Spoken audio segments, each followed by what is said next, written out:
Now, many of you would know that the ancient Indian society was divided in 4 ashramas. The Varna system was only followed in Brahmacharya and Grihastha. I'm repeating this. It was only followed in Brahmacharya and Grihastha. It was not followed in Vanprasth and Sannyas. And this entire thing is very logical. Why do I say that it is logical? An important condition for becoming a yogi is basically to transcend the gunas, the 3 gunas. Within the Indian system of thought, for an individual to become a yogi, for an individual to become enlightened, for an individual to gain nirvana, it is extremely important that he or she transcends the 3 gunas.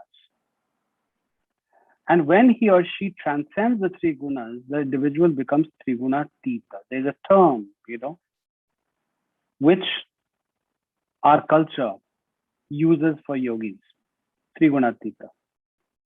When an individual takes vanprastha or sannyas, the idea is that he or she is basically going to engage in practices that will lead to the transcendence of 3 gunas.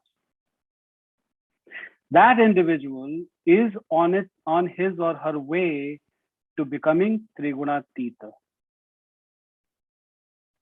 And that is why even today in traditional India, nobody asks the jati of a sadhu. Vanprasthis and sannyasis, they don't have Varna and Jaati.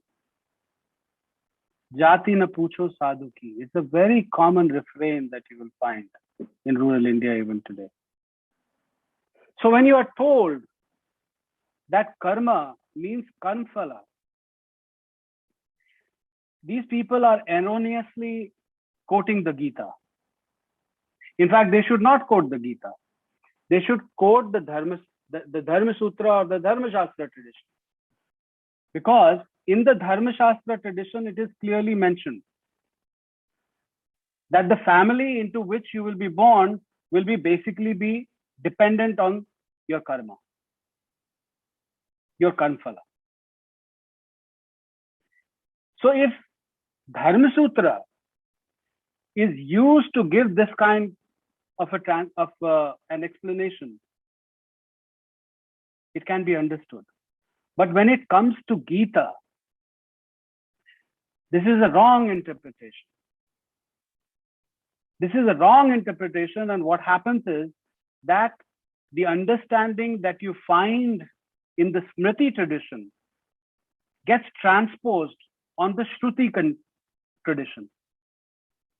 And from the Hindu perspective, it is very important that we understand the Shrutis properly. The Dharma Shastras can be junked. They are not supposed to be eternal. They were dependent on time, place, and the individual who created it.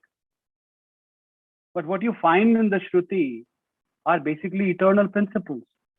And understanding this eternal principle is extremely important. Because if you understand this, then it will be important for you to understand your svabhava. And then, despite different kind of opposition that you will find, you will pick up a vocation which will be in tune with your predominant guna. And Sri Aurobindo says that when you engage in something like this, you begin to give force to the other gunas also. Let's say, for instance, you have the predominance of sattva in you, and you take up the vocation of seeking knowledge.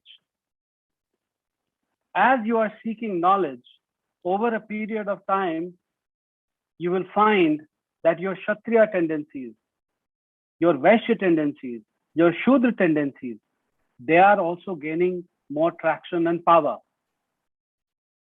You will start becoming a more integral person. And through this process, you will come to a point where you will be able to transcend your gunas.